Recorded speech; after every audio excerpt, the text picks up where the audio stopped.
Assalamualaikum warahmatullahi wabarakatuh.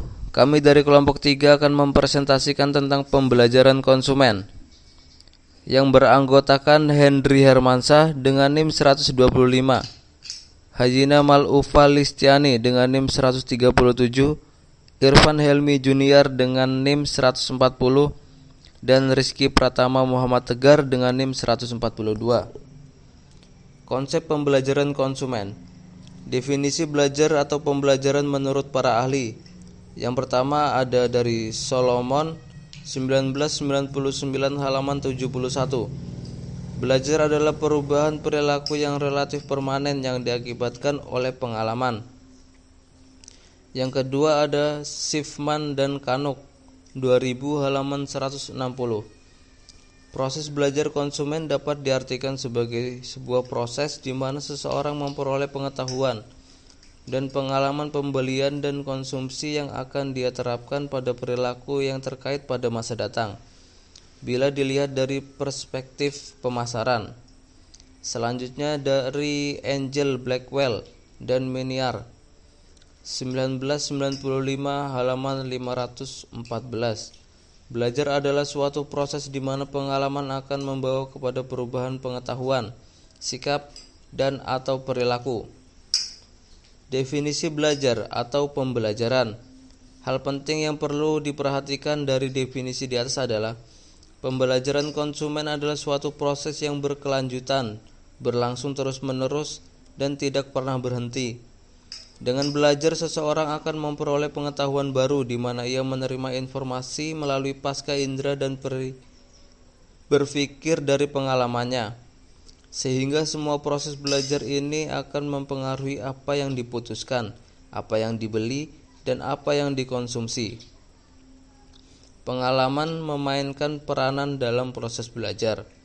Belajar tidak selalu terjadi karena disengaja, sehingga dapat kita katakan bahwa pengetahuan baru dan pengalaman pribadi juga berfungsi sebagai timbal balik bagi individu dan memberi patokan pada perilakunya di masa mendatang dalam situasi yang serupa. Selanjutnya ada macam-macam pembelajaran menurut para ahli. Yang pertama ada teori belajar menurut Thorndike. 1. Stimulus, yaitu suatu perubahan dari lingkungan eksternal yang terjadi yang menjadi tanda untuk mengaktifkan organisme untuk beraksi atau berbuat. Yang kedua ada respon, yaitu sembarang tingkah laku yang dimunculkan karena adanya perangsang. Yang kedua, teori belajar menurut Skinner. Operan conditioning adalah suatu proses perilaku operan yang dapat mengakibatkan perilaku tersebut dapat berulang kembali atau menghilang sesuai keinginan sendiri. Selanjutnya ada teori belajar menurut Robert. Yang pertama, fast revising the stimulus situation. Yang kedua, fast state of equation. Yang ketiga, fast store atau retensi. Yang keempat ada fast retrieval atau recall. Selanjutnya pendekatan pembelajaran konsumen. 1. Teori pembelajaran perilaku. Classical conditioning. Mazhab ini mengacu pada pembelajaran di mana stimulus yang mengakibatkan respon tertentu dipasangkan dengan stimulus lain yang pada mulanya tidak menghasilkan respon bila terjadi berdiri sendiri. Yang kedua ada pengulangan. Ada teori yang disebut dengan Derhit teori yang mengatakan bahwa pengulangan di atas 3 kali tidak akan menghasilkan efek conditioning, namun justru akan mengakibatkan kejenuhan sehingga menyebabkan efek conditioning. Stimulus generalization. Stimulus generalization berhubungan dengan kecenderungan stimulus-stimulus yang berupa stimulus yang dikondisikan dan ditampilkan untuk menghasilkan respon yang serupa pula. Selanjutnya ada stimulus discrimination. Stimulus discrimination terjadi bila stimulus yang serupa dengan stimulus yang dikondisikan tidak diikuti oleh stimulus yang tidak dikondisikan. Yang terakhir ada instrumental conditioning. Mazhab ini mengutamakan kepuasan dalam penggunaan atau mengonsumsi produk. 2. Teori pembelajaran kognitif. Yang pertama, motivasi. Motivasi berakar pada kebutuhan dan tujuan. Jadi motivasi mendorong pembelajaran. Yang kedua, quest. Quest adalah stimulus yang mengarahkan motif. Q mengarahkan dorongan kepada konsumen bila Q itu konsisten dengan ekspektasi konsumen. Jadi pemasar perlu berhati-hati dalam memberikan Q supaya tidak mengecewakan ekspektasi konsumen. Yang ketiga, respons. Respons adalah bagaimana seseorang berperilaku sebagai reaksi dari dorongan atau Q. Respon tidak terikat pada kebutuhan. Kebutuhan atau motif dapat menimbulkan berbagai macam respon. Yang keempat, reinforcement. Reinforcement meningkatkan kemungkinan suatu respon spesifik akan muncul di masa yang akan datang sebagai hasil dari Q atau stimulus tertentu. 3. Teori pembelajaran vicarious. Pembelajaran ini disebut juga pembelajaran percontohan, menyangkut pembelajaran melalui observasi atau pengamatan yang memadukan aspek teori pembelajaran kognitif dan perilaku. Pembelajaran vicarious merujuk pada suatu proses pembelajaran dengan cara berusaha mengubah perilaku dengan meminta seseorang melakukan observasi tindakan dan perilaku orang lain. Yang keempat, proses belajar instrumental atau operant conditioning. Pertama, proses pembelajaran classical conditioning tidak bisa menjelaskan semua perilaku konsumen. Yang kedua, seringkali konsumen membeli produk bukan karena merek produk tersebut. Yang ketiga, kepuasan dan ketidakpuasan seringkali mempengaruhi keputusan konsumen dalam pembelian ulang suatu produk. Yang keempat, kepuasan atau ketidakpuasan dari pengalaman pembeli produk dianggap sebagai imbalan bagi konsumen atau rewards. Yang kelima, ketika konsumen membeli suatu produk berdasarkan rewards, maka konsumen telah belajar instrumental atau operant conditioning. Selanjutnya, makna instrumental atau operant conditioning. Proses belajar yang terjadi pada konsumen akibat menerima imbalan positif atau negatif karena mengonsumsi produk. Yang kedua, imbalan yang diperoleh konsumen akan mempengaruhi keputusan konsumen berikutnya. Ya, lanjut. Kemudian ada konsep instrumental atau operant conditioning. Ada beberapa macam tentang konsep instrumental. Yang pertama, penguatan positif. Yang dimaksud dari penguatan positif tersebut yaitu dapat diterima oleh konsumen. Pengaruhnya, konsumen melakukan pembelian ulang. Contoh, pada pelayanan bengkel auto 2000 yang menyebabkan konsumen melakukan servis ulang. Kemudian, yang kedua ada penguatan negatif. Yang dimaksud dengan penguatan negatif tersebut yaitu hal-hal negatif dan tidak menyenangkan. Penguatan negatif akan meningkatkan kecenderungan konsumen untuk membeli produk untuk menghilangkan hal negatif yang ditujukan. Yang ketiga, ada hukuman.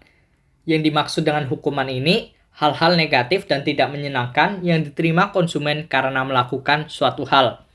Contohnya pada saat kita ditilang. Lalu yang keempat, kepunahan.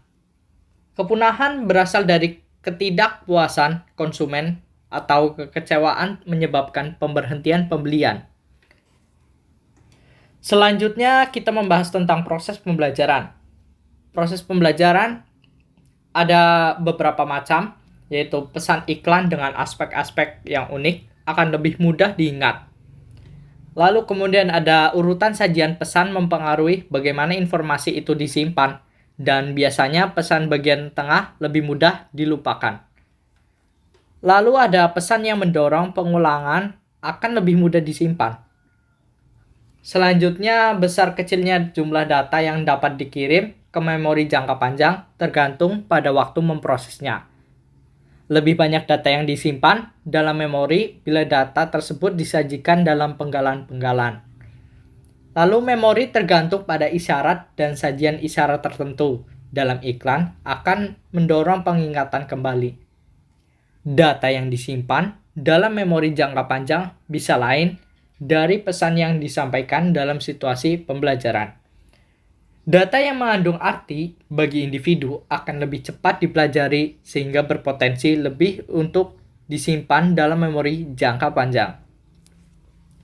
Ya, selanjutnya kita membahas tentang loyalitas konsumen atau kesetiaan pelanggan. Ada beberapa macam dari loyalitas konsumen. Yang pertama, loyalitas merek atau brand loyalty. Konsumen sangat loyal terhadap merek pilihannya. Loyalitas merek adalah sikap menyenangi terhadap suatu merek yang direpresentasikan dalam pembelian konsisten terhadap merek itu sepanjang waktu. Kemudian ada loyalitas toko atau store loyalty, di mana yang dimaksud dengan loyalitas toko, loyal terhadap toko disebabkan oleh pelayanan yang diberikan oleh pengelola dan karyawan toko. Hal ini ditunjukkan oleh perilaku konsisten, tetapi dalam store loyalty, perilaku konsistennya adalah dalam menjunjung toko di mana di situ konsumen bisa membeli merek produk yang diinginkan. Faktor-faktor yang mendorong loyalitas konsumen. 1. Mutu produk. Produk yang memenuhi spesifikasi, standar, atau persyaratan konsumen. 2. Harga yang bersaing. Dengan efisiensi, baik di produksi maupun di manajemen, dapat menetapkan harga yang wajar dan kompetitif. 3. Pelayanan dan informasi yang maksimal. Memberikan pelayanan dan informasi yang dibutuhkan konsumen secara penuh. 4. Citra perusahaan. Gambaran informasi tentang citra perusahaan dijaga dengan baik. 5. Produk baru dan semakin baru atau research dan development. Penyajian produk yang mengikuti perkembangan dengan didukung oleh personel andal dan sarana research dan development yang memadai. 6. Kebutuhan mendadak bisa dipenuhi konsumen. Persiapan persediaan yang cukup dengan didukung oleh sarana dan personel yang selalu siap untuk mengantisipasi permintaan mendadak dari konsumen. Cara mempertahankan kepuasan dan loyalitas pelanggan. 1. Berikan perhatian before dan after sales. 2. Ciptakan sebuah hubungan yang saling menguntungkan. 3. Lakukan follow up pasca penjualan loyalitas konsumen. 4. Tawarkan program menarik untuk menjaga loyalitas konsumen. 5. Berikan keuntungan bagi pelanggan setia. Pergeseran merek atau brand switching. Giovanni 1995 menemukan beberapa hal sebagai hasil penelitiannya bahwa pergeseran merek muncul karena 1. Persepsi negatif terhadap kualitas produk. 2. Harga. 3. Ketidakpuasan dengan kinerja produk secara keseluruhan. 4. Layanan dan kenyamanan yang tidak memadai di tempat penjualan. 5. Memang ada maksud, intention, untuk berhenti mengkonsumsi brand yang biasa dipakai dan ingin memakai brand lain.